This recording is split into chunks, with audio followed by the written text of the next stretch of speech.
The world-famous Randolph Street Market Festival returns July 25th and 26th. One of the top flea markets in the country. It's a destination for antique and art collectors, designers, and anyone who loves hearing, "So what did you get there?" There's a parking garage and the shopping is indoors and outdoors, so AC if it's hot and coverage if it rains. You'll also be able to enjoy live music, great food, and 3 market bars. You never know what you're going to find at the Randolph Street Market. Get tickets at randolphstreetmarket.com.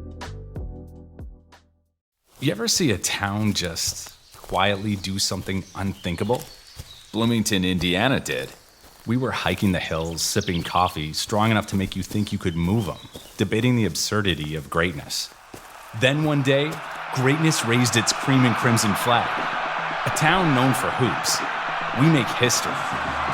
You'll want to do the same next time you visit. Bloomington. Not what you expected. Still, absurdly great. Today on CityCast Chicago, a major retirement inside the Chicago Police Department is likely to shake things up. Chicago's queer couples are increasingly embracing the Southeast Side, and what better way to start the week than with some extra good news? It's Monday, July 6th. I'm Jacoby Cochran, and this is what Chicago's talking about.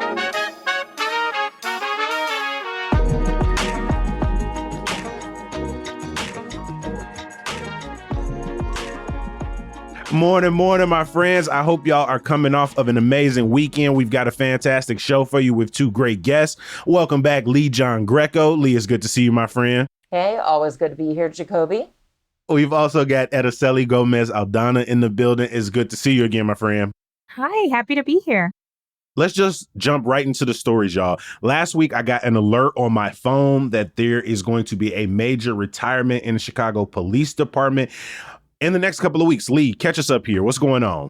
Yeah, so Superintendent Larry Snelling, it was announced on late Wednesday night that he was going to retire.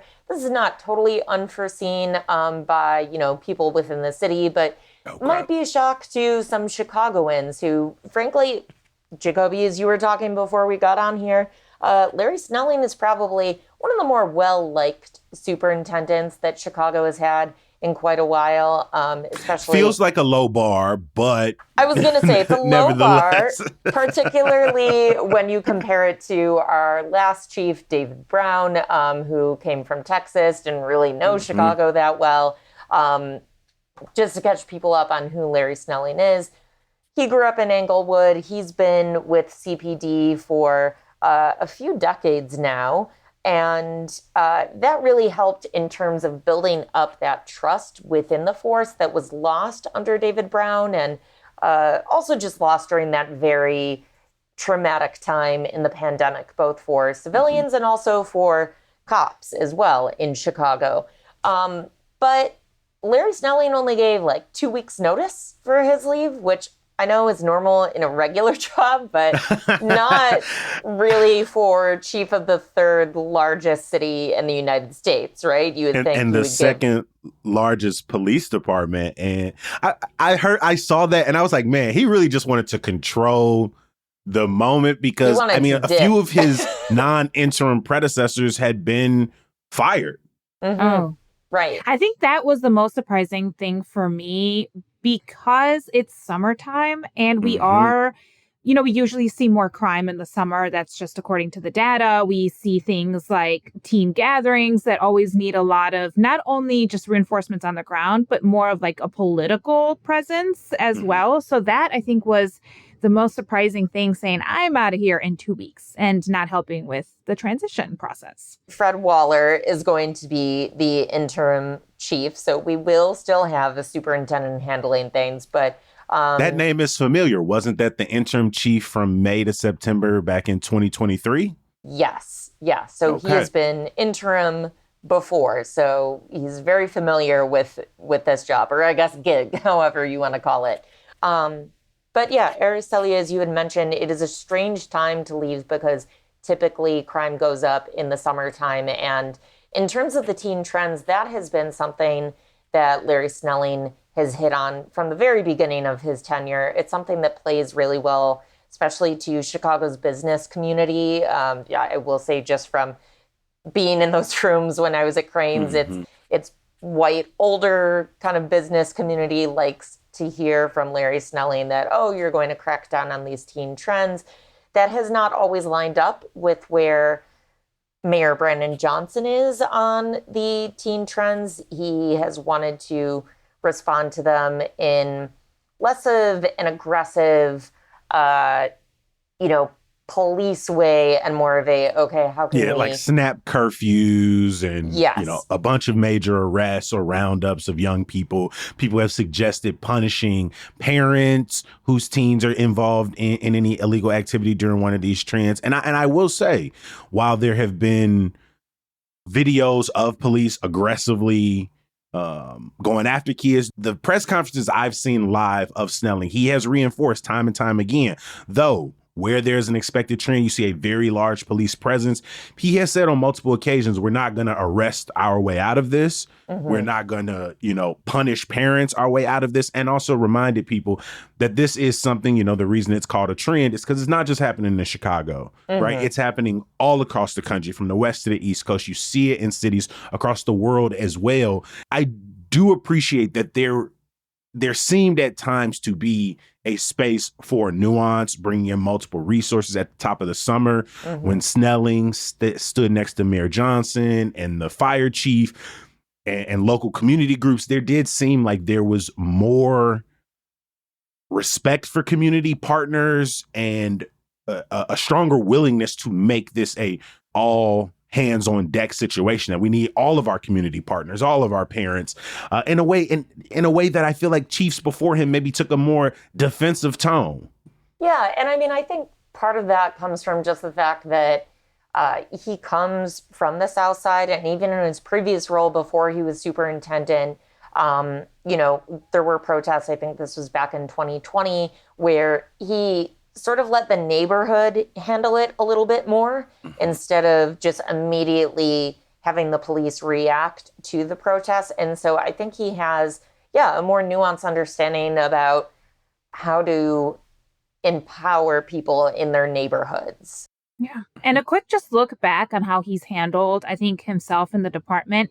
Of course, he's homegrown. So, there's a lot of respect there of him understanding what it's like to be in Chicago and all. But really, I have to think about how hard it is to be in that position where you are accountable to the police force. There's a union, there's a mayor, and there's a city. And really the way that he's kind of approached it is he's always backed the police and the police officers while still kind of saying, hey, I'm open to community criticism and I'm open to talk to community. I'm thinking a lot about how he handled immigration enforcement that we saw like during Midway Blitz, and how there is this big tension between federal agents and local police departments. And where does the local police, stand when we are a sanctuary city, a welcoming city? The city of Chicago said multiple times, Mayor Brandon Johnson, they are not aiding the federal, the federal agents as they were coming and kind of rounding up immigrants. So it was a very, I think, difficult place to be. Even after Midway Blitz, he came out and said, I'm happy to talk to people about it. I mean, he's a very telegenic guy. Yeah. I would argue in many ways he's a better communicator than Brandon Johnson. And when I have asked him questions one-on-one, he gives more political answers than he gives like what a police chief would say. I will push back on the Midway Blitz stuff. I know that he has been widely praised for the way police conducted themselves during that time. However, I'll point out Southside Weekly's reporting, especially the Tribune did reporting on this as well. There were instances where CPD officers had apparently responded to the scenes of federal activity in ways that might have violated Chicago's Welcoming City Ordinance or its Trust Act. Both of those ordinances basically saying that the police should not collaborate with federal officers in these immigration situations. And there were people in these neighborhoods where Border Patrol was, retaliating against citizens and everything, where the people in the neighborhood accused the police of, creating a perimeter, basically like protecting the agents instead of protecting people in the neighborhood. The Tribune had reporting where they obtained a 911 call made by Border Patrol that shows a dispatcher telling the agent help is on the way. So there were many instances, and there was pushback from people in the community questioning CPD, trying to get more accountability from CPD of like, hey, why does it feel like you guys are collaborating? Doesn't this violate the city's ordinance? Saying that you were not supposed to do that. Yeah. And from my perspective, like the media, like reading interviews and stuff, it did seem like he was very much defending the police department and his like police officers in those instances. And I do think that that's why he gained so much respect in a way. So I am interested to see what he does next. You know, Snelling, while I will give him credit for being a very good communicator, again, like if I were his flack, I would say like, man, you're doing a great job because you're kind of like dodging these reporters' questions and giving these. And reporters had some serious questions. For some, there's a lot of criticism to be had. You know, during his tenure, CPD was still slow in their uptake of the consent decree. People criticized his not taking recommendations from the Chicago Office of Police Accountability around firing extremist cops. And then there are still a lot of concerns around the rising rates of use of force during Snelling's tenure. Some data suggests that the number of times officers pointed their guns at Chicagoans increased some 44% from 2022 to just 2024. And so during his retirement announcement, was there any response to some of those criticisms? And similar question, you know, when the mayor is trying to make his next permanent choice, how will those criticisms factor in? Well, I think, yeah, like you said, there was still a lack of transparency from Larry Snelling on all those points. I remember at one point, Heather Sharon, which she's over at WTTW, she's done a lot of great reporting on extremism within the ranks of CPD, and believe she asked a question during a press conference about that, and he just like walked out, like would not answer that. So there's been a lot of tension between Snelling and COPA, especially when it comes to those recommendations or even just acknowledging that there is extremism within the ranks of CPD, which has been well documented by WTTW and other local news outlets. As far as moving forward, I would hope, just as a citizen, as a taxpayer of Chicago, that the next CPD chief is more transparent than Snelling was. I don't know how much that will factor into Johnson's choice. I do think this is now just another thing on Johnson's plate that he has to get out the door before he runs for mayor. If he runs for mayor, because he won't, He runs for mayor. It took a while for CPS to get a full lead. We still don't have a permanent head of CTA. CHA was a battle for Johnson. Will this be another political battle for him, or do you think he can wrap this up before he has to really put his nose down for the mayor's race? Reminder, we are voting on that in February, if you haven't been listening the last couple weeks. Yeah. I mean, I think that's all going to come down to who the kind of like nominees are for this position. When this happened last time around, they were all, it came down to like 3 candidates, basically. We've been doing kind of a flip on interims from Chicagoan to outsider. Are they likely to stick with the Chicagoan this next time, or? I would say, yeah, if it ain't broke, don't fix it. This formula works really well. I think Chicagoans, we have the phrase of, we don't want somebody nobody sent. It's very much a city of like, I know you, I trust you, you know somebody that I know. That definitely applies on a political level. I think that applies on the level of CPD. So I would say if Johnson were smart, pick somebody who has been in the force for years and is well liked by people within CPD and hopefully in the community. Any other updates? I know he's leaving July 15th. I can't imagine the mayor has given any type of concrete timeline. So, Lee, what are you going to be watching next?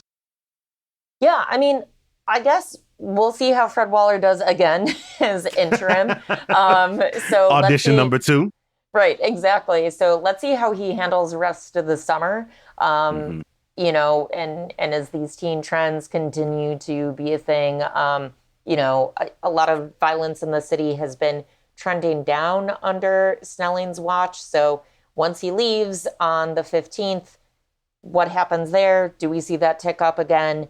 And yeah, I think if the mayor were smart, he would probably prioritize this over any other appointment that he has. You're right. It's going to definitely be a high priority at City Hall. What's going to happen next is the Community Commission for Public Safety and Accountability, CCPSA.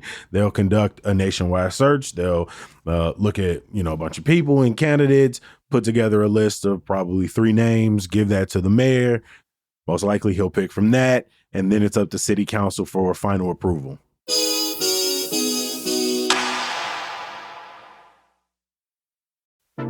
The Taste of Chicago is back in Grant Park, y'all, and it's going down July 8th through the 12th. That's Wednesday through Sunday. You heard me. That's 5 days of celebration that bring the whole city out of towners. We all together out there celebrating the city, footworking. We know Chicago is one of the best food cities in the world.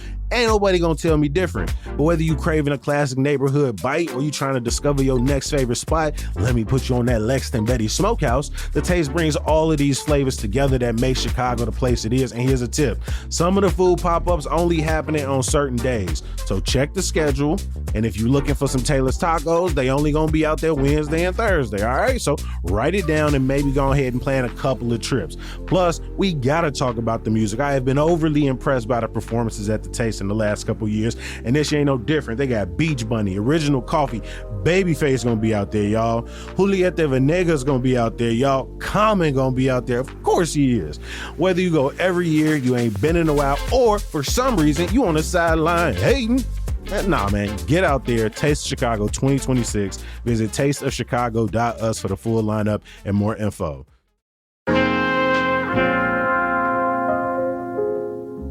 This one is from my wine aficionados and my nature lovers out there. Summer Wine Fest is back at Lincoln Park Zoo July 18th. Yes, one night only. You'll be able to sample a curated selection of wines, explore the zoo's botanic garden, enjoy a beautiful live string quartet, and even drop into a casual dance class. So, go on, put the lemon pepper steppers on if you got it.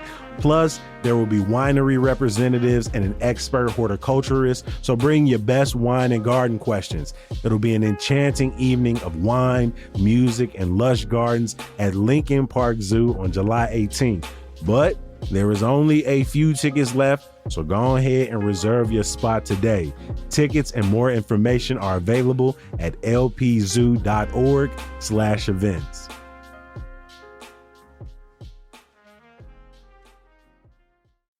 Araceli, last week I read this fascinating story from WBEZ about the growth of same-sex couples on the far southeast side of Chicago. Please tell me more here. Yeah, this was very interesting to do some reporting on. I collaborated with Lauren Fitzpatrick, an investigative reporter from Chicago Sun-Times, and data editor Alden Lowry. And we really just kind of went into the data nerds over here. And I just wanted to ask people, we saw this growth of same-sex households according to census data over the last 20 years. And I was kind of just asking people, like, does that mean the questions were different in the way the census asked, what's the nuance behind some of the data? And when it was so interesting, we noticed that there was this like steep increase in the far southeast side, which I think was a little bit of a surprise to me because we all know, the north side, the areas where it's a little bit more just visible. And when we would ask some of these residents on, in Hegewisch on South Shore, they were like, what? Really? Like there's more of an increase here in this area. So it was really great to just meet people and hear their story. And really when it comes down to it, I think a lot of people have seen a change, both when it comes to laws, right? So we saw same-sex marriage, when we saw people just being a little bit more open, just societal changes. And instead of maybe having to move to the north side of Chicago, if you wanted to feel a little bit more comfortable walking around with your partner, people were deciding to stay in their community. And we did talk and think maybe is is it more affordable to live in this area? Maybe you want to buy a home and it's a little bit more affordable to stay in the, Southeast side or South Shore, Hegewisch, East Side. So there was a little bit of that. Because some of the other neighborhoods with a high population of same-sex couples is like Lakeview, Lincoln Park. So we kind of see some of, the kind of traditional uptown Edgewater, Rogers Park, Lakeview, Lincoln Park. So when all of a sudden we were out on, in the South Shore on the East Side, kind of interviewing people, it was a little bit of a change. Is it one population of queer couples? Like, is it, gay white men moving to the Southeast Side, or is it sort of spread across racially, economically, gender-based? When you look into the data as a whole, there is more of an increase in the city of Chicago when it's gay men that are staying in Chicago, and it's women or other LGBTQ plus that are like leaving and going more to the suburbs. Okay. But when you start kind of looking at the far Southeast side, you realize really it's just super diverse. It's just a, diverse of reasons that people are staying, diverse of reasons people are moving there and kind of settling there. I did think it was interesting that there's just little pockets of things that are popping up. We spoke to Yvonne Welbin, who runs Sisters in Cinema, and that's like on the East 75th Street. Mm-hmm. We spoke to Dr. Maya Green, who's from the South Shore, and she kind of operates Onyx Health, which is kind of focused on LGBTQ plus health initiatives. And just a variety of people that are just, they're business owners, and they were like, I'm going to make it upon myself to make sure that there's a pride, right? So a Hegewisch pride, East Side pride, a Southeast Side pride. So a lot of very interesting pockets that are happening, but not so much what we saw in our reporting, visual signs of a big popping LGBTQ plus community. So I thought, they're growing, but it's still like very small percentage. Mm-hmm. I mean, a ton of the people who live on the Southeast Side, I think right now around the development of the Quantum campus, there are people asking for more resources, right? They want more entertainment. They want more public space. They want more grocery stores. For the people who are moving to the Southeast Side, what are some of the things they want to see in their new neighborhood and community? Yeah, I think when we spoke to people, they're like, even just some small signifier, right? Like a pride flag that is like at a coffee shop, or, places where inclusivity is kind of, the mission. So like maybe some coffee shops where everyone is welcome. Some areas that, art spaces that like you can express yourself. I think a lot of people are just looking to not be the only one, right? So like you don't want to be the only one in your community. So wherever you can kind of find welcoming areas, I think a lot of people are looking for that. And we are seeing places. We're seeing barbershops, coffee shops, like I said, healthcare. These are things that people want and should have in their neighborhood. Yeah. When people talk about communities on the borders of Chicago, I think the far northwest side, southwest, southeast, they often talk about them as like these little bungalow belts, right? That can be isolated to themselves. I think about the far southeast side, heavily divested from over the last 50 years. A lot of multi-generational homes, but people who have been there since the steel mills were still there. Are people finding these communities that can sometimes be both isolated from the city, but really insular? Are they finding them to be welcoming places? We talked a lot about a lot of people left and then came back in a way, right? So like, for example, we spoke to barbershop owner Kenny Dillon, who's like, I never imagined I could come out in my neighborhood growing up, right? Mm-hmm. But then they left, came back, and, because they want to be close to, their aging parents. They want to be around the nostalgia of being around the community and the shops and the places that they grew up in. And then there is a shift, I think, societal, and they're noticing like, maybe I can do this. I'll come back, but if I can be myself, right? Was what Kenny told us.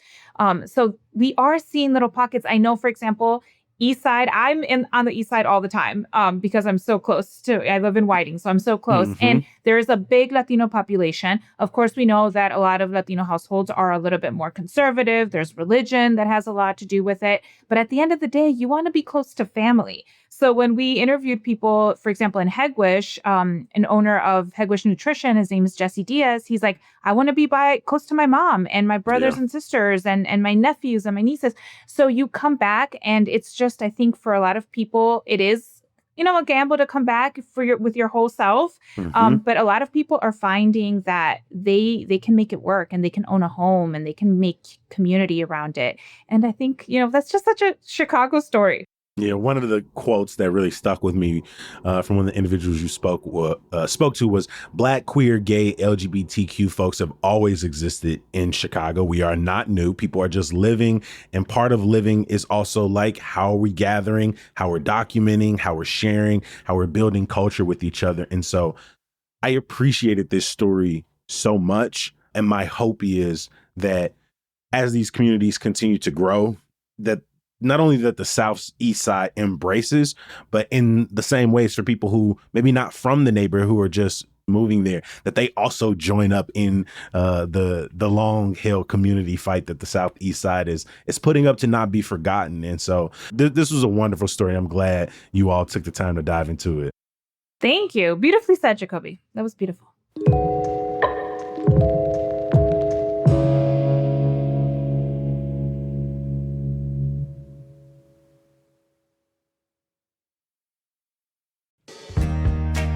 Mark your calendar, Chicago, to celebrate the Public Library Foundation's 40th anniversary. They're hosting their first ever summer soiree. It's going down August 26th at the McDonald's headquarters rooftop in West Loop. There's going to be free food, an open bar, and personalized poems. Plus, they promise other surprises in store.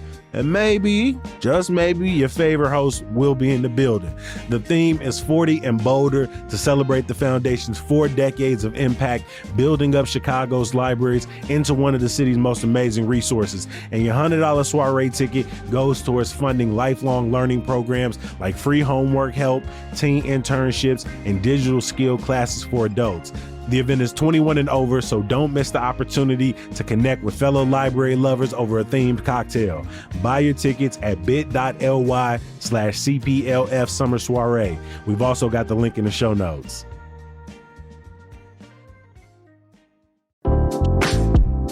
The Newberry Library will be opening its doors Saturday, July 18th for Newberry Fest. It's a free open house where visitors can see exhibitions, take a tour, join a workshop, and browse a used book sale. You'll also be able to see a 1776 copy of the Declaration of Independence, as well as an array of books, manuscripts, maps, and more. Plus, curators and librarians will be around to answer your questions about the library's collection of rare and historical materials spanning a millennia. Learn more and register at newberry.org.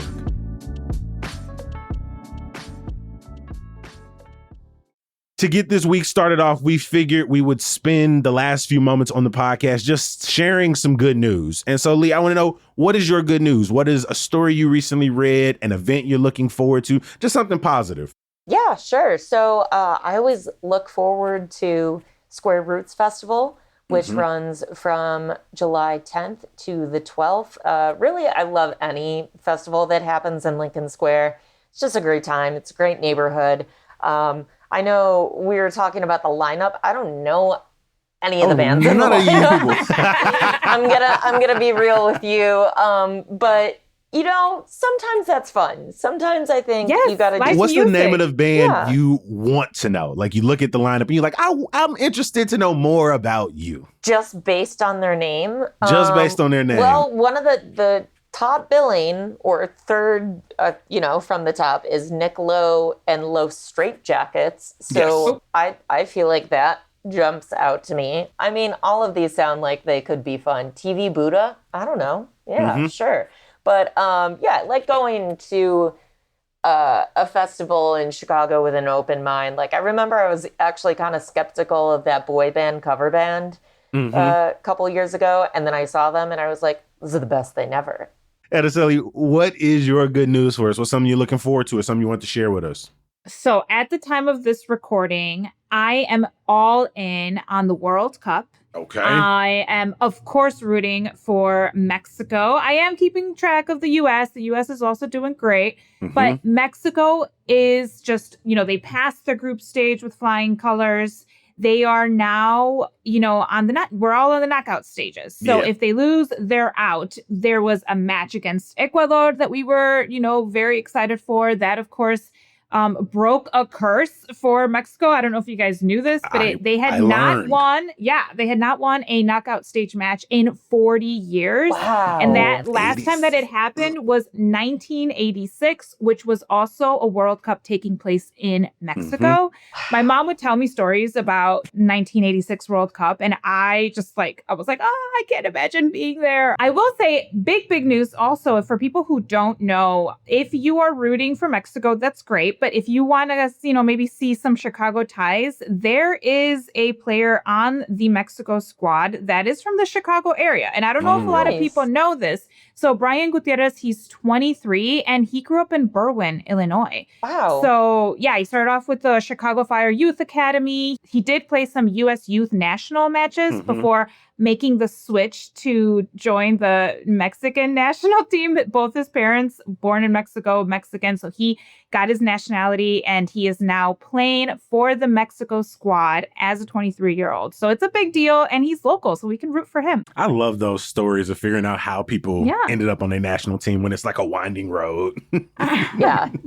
I have seen more Mexico shirts in Chicago than U.S. shirts. I don't think I've seen jerseys one. The jerseys are so fire. The jerseys are so much. First of all, the jerseys are way better. I love the green. It's way cooler. The U.S. shirts are like, it's not they're great. very classic looking, and I also just feel like Mexico fans are ecstatic. They're partying every night, even it's it's a Tuesday night. There's parties. I will say U.S. is also playing. So the U.S. is playing Belgium, and that's the next big game for the U.S. So if people are listening to this on Monday, that is tonight at 7 o'clock. And I don't know if our star player is going to be there. I know. And I just recommend if you're listening and you don't really care about soccer, that's fine. But just watch a World Cup game with fans. Go out, venture out. Go to a watch party. Just go to a watch party and you'll have fun. I promise.